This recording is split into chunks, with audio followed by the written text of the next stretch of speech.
बेटा आवाज कम कर लो।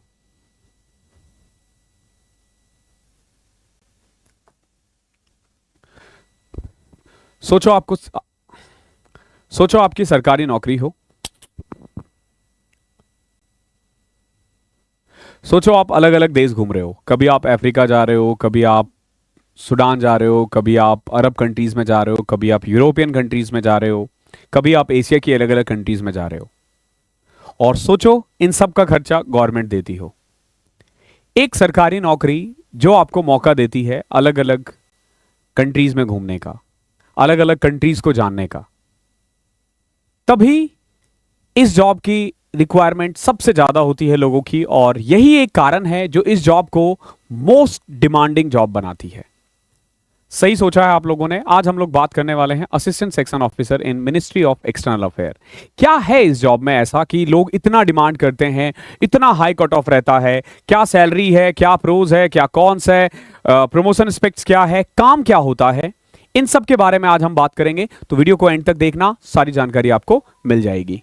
हे हेलो एवरीवन, अभिनव नाम है मेरा। स्वागत करता हूं आप सभी का एक बार फिर से आपके अपने यूट्यूब चैनल मैथ्स बाय अभिनव राजपूत में। हे हेलो एवरीवन, अभिनव नाम है मेरा। स्वागत करता हूं आप सभी का एसएससी टेक्स्ट बुक चैनल पे। आज हम लोग assistant section officer in MEA के बारे में बात करेंगे। सबसे पहले मैं आपको बता दूं, ये जॉब 4600 ग्रेड पे की जॉब है।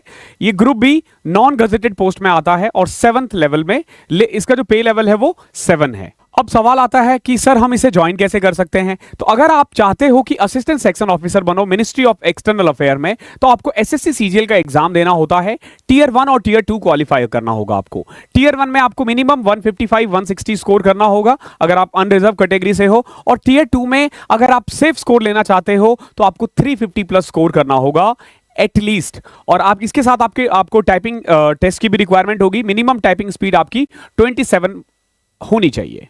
अभी अगर मैं बात करूं एलिजिबिलिटी की, तो कोई भी बंदा जिसकी एज 20 से 30 के साल 20 और 30 के बीच में है वो इस जॉब के लिए अप्लाई कर सकता है। आपके पास एक सिंपल ग्रेजुएशन की डिग्री चाहिए। फर्क नहीं पड़ता आपने बीए, बीएससी, बीकॉम किया है या बीटेक किया है, सिंपल बैचलर की डिग्री से आप इस जॉब के लिए अप्लाई कर सकते हो। देन जब आप एक बार ये सारे एग्जाम्स निकाल लेते हो, सारे लेवल निकाल लेते हो, तो आपको मेडिकल टेस्ट से गुजरना होगा। फिजिकल इसके लिए कोई रिक्वायरमेंट नहीं होगी, नॉर्मल मेडिकल होता है।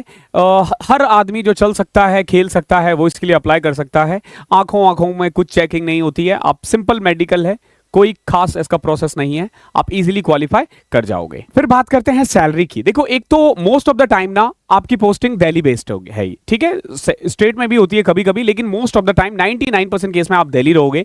तो दिल्ली में आपकी जो सिटी जो आपकी टोटल सैलरी आएगी ना, जो ग्रॉस सैलरी है वो अप्रॉक्स 94,544 है। और जो इन हैंड सैलरी होगी सब कट कुटा के 77,000 है। और अच्छी बात यह है कि अब इसमें कोई टैक्स डिडक्शन नहीं है, कोई टैक्स नहीं होगा, क्योंकि 12,000 से कम में आता है। इसके अलावा आपको चिल्ड्रन एजुकेशन अलाउंस मिलता है, बैगेज अलाउंस मिलता है, दिवाली बोनस मिलता है, एलटीसी मिलेगा और भी बहुत कुछ। ये चीजें आपको ध्यान रखनी है। और एमईए में एक चीज होता है कि आपकी ना पोस्टिंग अलग अलग कंट्रीज में भी हो सकती है। जब आप दूसरी कंट्रीज में हो तो डिपेंड करेगा कि आप किस कंट्री में हो, वहां का अलाउंस आपको मिलेगा। अब बात करते हैं प्रमोशन की। देखो, जब आप ज्वाइन करते हो तो आप असिस्टेंट सेक्शन ऑफिसर होते हो। बेसिकली यहीं से आप स्टार्ट करते हो। इसके बाद आप सेक्शन ऑफिसर बन जाते हो। सेक्शन ऑफिसर बनना आपके ऊपर है कि आप डिपार्टमेंटल एग्जाम कितना जल्दी क्लियर कर पाते हो और वैकेंसी कितना है। तो नॉर्मली 5 to 6 कहते हैं, लेकिन ये 10-10 साल तक भी जा सकता है।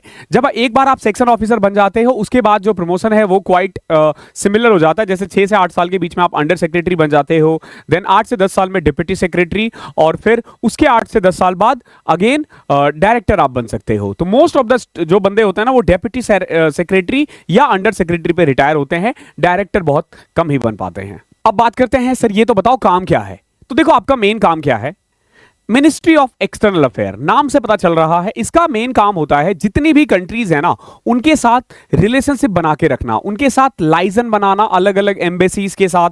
अगर मान लो अदर कंट्रीज में हमारे कोई मेंबर है, अगर उसको कोई प्रॉब्लम है, वो सॉल्व करना। फॉर एग्जांपल, आपकी पोस्टिंग हो जाती है मान लो सूडान में या अफ्रीका की किसी कंट्री में, ठीक है। तो वहां पे हमारे कुछ लोग होंगे, उनकी अगर कोई समस्या है, उनको सर्विस देना, उनको सुनना, क्या उनके साथ कोई प्रॉब्लम तो नहीं आ रही है। या फिर जैसे अगर आपकी पोस्टिंग इंडिया में होती है, तो इंडिया में बहुत सारे एम्बेसीज होंगे, ओके, बहुत सारे एम्बेसीज होते हैं, यूएसए का है, अफ्रीका का है, ऑलमोस्ट हर ही कंट्री का है। तो उनके लोगों को भी कोई प्रॉब्लम नहीं आना चाहिए, वो भी आपका कारण है। तो मेन काम है आपका liaisoning with embassies, then research and analysis कि क्या क्या प्रॉब्लम्स है जो अदर कंट्रीज में हम लोग फेस कर सकते हैं, वहां का इकोनॉमिक सिनेरियो क्या है, वहां का पॉलिटिकल सिनेरियो क्या है, उसके अकॉर्डिंग हम फॉरेन पॉलिसी बनाते हैं। देन उसके अलावा कोऑर्डिनेशन एंड कम्युनिकेशन, अलग अलग डिपार्टमेंट जो होते हैं, MEA ministry of external affair से क्या क्या फर्क पड़ेगा या उससे क्या रिलेशन है अलग अलग मिनिस्ट्री का, उनके बीच में कोऑर्डिनेट करना।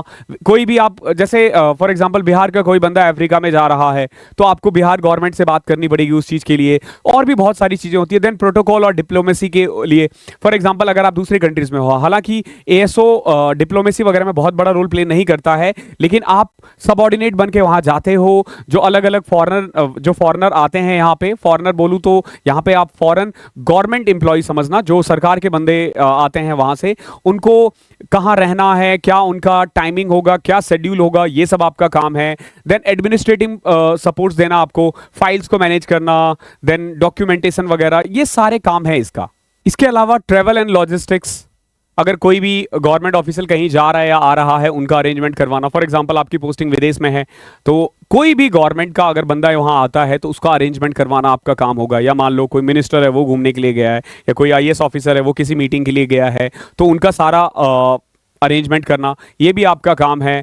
देन इसमें ना एक चीज होता है कि आप जिस भी कंट्री में जाते हो ना, तो वहां की लैंग्वेज आप सीखते हो, ठीक है, वहां की आप लैंग्वेज सीखते हो, तो वहां का जो फाइल है ना, उनका ट्रांसलेट वगैरह करना भी मिनिस्टर्स तक, या फिर उनको फाइल पे लेके जाना, इंग्लिश या हिंदी में ट्रांसलेट करना, ये भी काम एएसओ का ही है। तो मोटा मोटी काम बहुत कुछ है, बहुत है इसमें, और बहुत ही मजेदार काम है। क्यों? क्योंकि आप हर थोड़े थोड़े दिन में ना अलग अलग कंट्रीज में रहोगे। 3 साल का टेन्योर होता है, कहीं 2 साल का टेन्योर होता है, तो 2 साल वहां हो, 3 साल फिर इंडिया आते हो, फिर 3 साल किसी और कंट्रीज में जाते हो। तो मोटा मोटी आपका ना दिन बना रहेगा, दिल बना रहेगा, काम में मन लगा रहेगा, क्योंकि नए नए चैलेंजेस आपको मिलते रहेंगे। अब बात करते हैं कि इस जॉब की खासियत क्या है। सबसे पहले प्रेस्टीज, एमईए जो है ना, मिनिस्ट्री ऑफ एक्सटर्नल अफेयर है, अपने आप में प्रेस्टीज है। क्यों? क्योंकि ये एसएससी का मोस्ट डिमांडिंग जॉब है, एक ऐसा जॉब है जिसकी पोस्टिंग फॉरेन में होती है।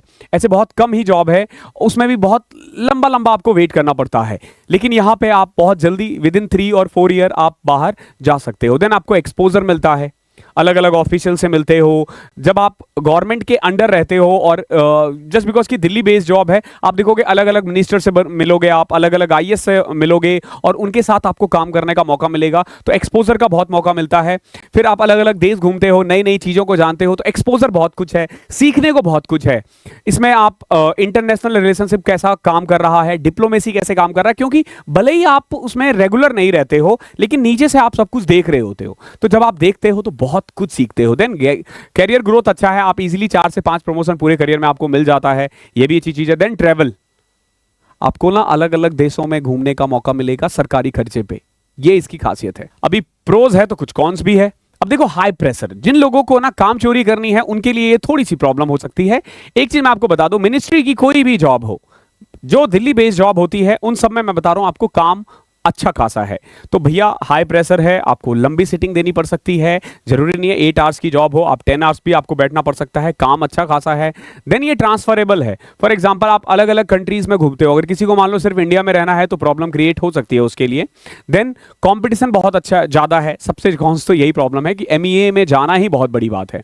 You have to be in top 100, at least आपको टॉप 100 में रहना पड़ेगा अगर आप एमईए में जाना चाहते हो। देन फील्ड पोस्टिंग भी लिमिटेड है, जैसे फॉरेन पोस्टिंग तो आपकी होती रहती है, ओके, बट उसमें बाहर का काम आपका नहीं रहता है। आप सिंपल, आप किसी भी दूसरे देश में जाते हो तो आप वहां एम्बेसीज में ही आपकी पोस्टिंग होती है। फील्ड पोस्टिंग ऐसा नहीं है कि आप उस कंट्री में हर जगह घूम रहे हो, उसके चांसेस कम होते हैं। प्लस इंडिया में ये ट्रांसफरेबल नहीं है, बहुत कम ही ऑफिसेस होते हैं एमईए के अलग अलग स्टेट में, और उसमें भी बहुत कम वैकेंसी होती है। तो सिंपल सी बात है, आपको दिल्ली में ही रहना पड़ेगा, चाहो या ना चाहो।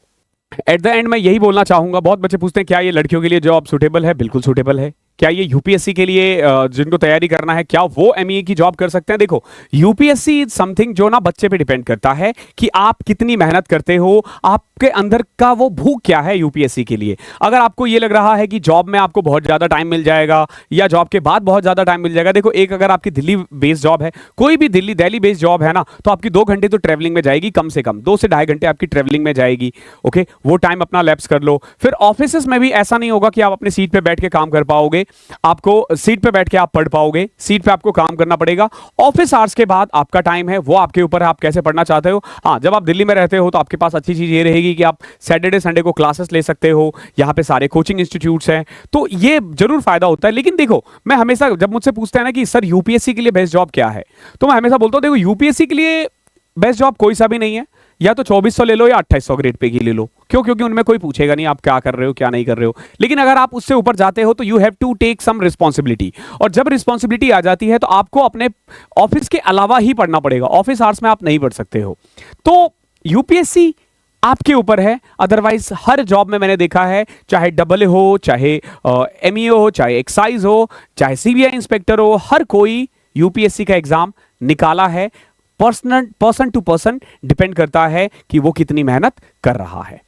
तो आई होप क्लास अच्छी लगी है आपको, सेशन अच्छा लगा है। नेक्स्ट सेशन आप किस पे चाहते हो कमेंट जरूर करना, मैं अगली वीडियो उसी जॉब प्रोफाइल पे बना दूंगा। Thank you so much.